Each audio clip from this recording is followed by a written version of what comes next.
So if you are going to incorporate discretion with your incentive plans, there are a number of things that you can do to make sure that it is done effectively. First, it's important to use what we would call structured discretion. It's important that you have very well-defined criteria for how you're going to exercise discretion at the end of the year. Establish what your key priorities are and how you're going to evaluate results relative to those objectives. The second thing is that it's very important for there to be very strong openness and transparency between the executive team and the compensation committee members. It's really important for the compensation committee to be able to trust that the CEO is going to be transparent about how the year has gone from a performance standpoint. Typically, the compensation committee is going to be looking for the CEO to provide a recommendation on how discretion may be appropriate. And so they will want to be able to trust the information that they're getting to help guide them in the business judgment that they exercise to determine the right payouts.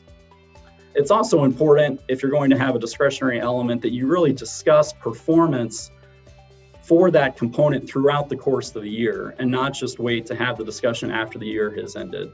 And so through this process, as you go through the year, you'll evaluate the criteria that you established at the beginning of the year, talk about how the company is performing on those elements. And then as you get closer to the end of the year, you'll start to talk about what that may mean from an appropriate payout perspective. That way, when you get to your decisions at the end of the year, there's already a growing consensus about what the right payout level is going to be, and it makes that decision a lot smoother.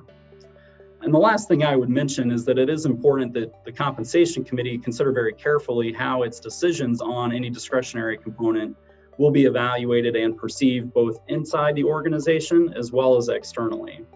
With executive compensation, there will be public disclosure of the decisions that are made.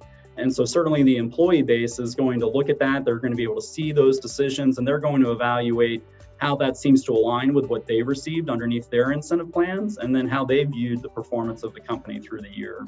And then externally, certainly shareholders and the proxy advisory firms are going to evaluate those payouts relative to their perspectives on performance to see if there is alignment with that. And so it will be important that you're comfortable in the way that you'll be able to tell your story from a disclosure standpoint so that everybody can understand the rationale for the pay decisions that you've made.